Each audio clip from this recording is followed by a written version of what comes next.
നേരെ മുമ്പോട്ട് നോക്കുമ്പോൾ റോഡിലേക്ക് ഒരു വളവല്ലേ, വളവിന് മുമ്പ് ഡയറക്ഷൻ കാണിക്കുന്ന ഒരു സൈൻ ബോർഡ് കണ്ടോ, ട്രയാങ്കിൾ ഷേപ്പുള്ള ട്രാഫിക് സൈൻ ബോർഡ്. അത് ഏത് വിഭാഗത്തിലുള്ള ട്രാഫിക് സൈൻ ബോർഡാണ്? കോഷണറി വിഭാഗത്തിലുള്ള ട്രാഫിക് സൈൻ ബോർഡുകളാണ് എന്ത് കാണുന്നത്? Geometric shape, triangle shape. മനസ്സിലായോ?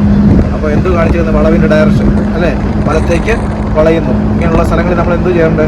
വേഗത കുറച്ച് റോഡിൻ്റെ ഇടതുവശം ചേർന്ന് എന്ത് വേണം? വാഹനം ഓടിക്കാം. അപ്പോൾ തന്നെ റോഡിൽ കാണുന്ന മഞ്ഞലൈൻ കണ്ടോ? എന്തോ മഞ്ഞലൈൻ? ഡബിൾ യെല്ലോ ലാഡർ മാർക്കിംഗ് ആണ്. ഇങ്ങനെയുള്ള ലാഡർ മാർക്കിങ്ങുള്ള സ്ഥലങ്ങളിൽ എന്ത് ചെയ്യേണ്ടത്? മഞ്ഞലൈൻ കയറി പോകണമെന്നാണ് പറയുന്നത്. അല്ല, മഞ്ഞലൈൻ ക്രോസ് ചെയ്യാനോ കുറിച്ച് കിടക്കാനോ തൊടാനോ പാടില്ല അല്ലേ? ആണോ? ഇനി നേരെ മുമ്പോട്ട് നോക്കുമ്പോൾ കണ്ടില്ലേ, മാൻഡേറ്ററി സൈൻ വിഭാഗത്തിലുള്ള 2 സൈൻ ബോർഡ്. മാൻഡേറ്ററി കണ്ടോ? 2 സർക്കിൾ ഷേപ്പ് കണ്ടില്ലേ? ഒന്നെന്തുവാ?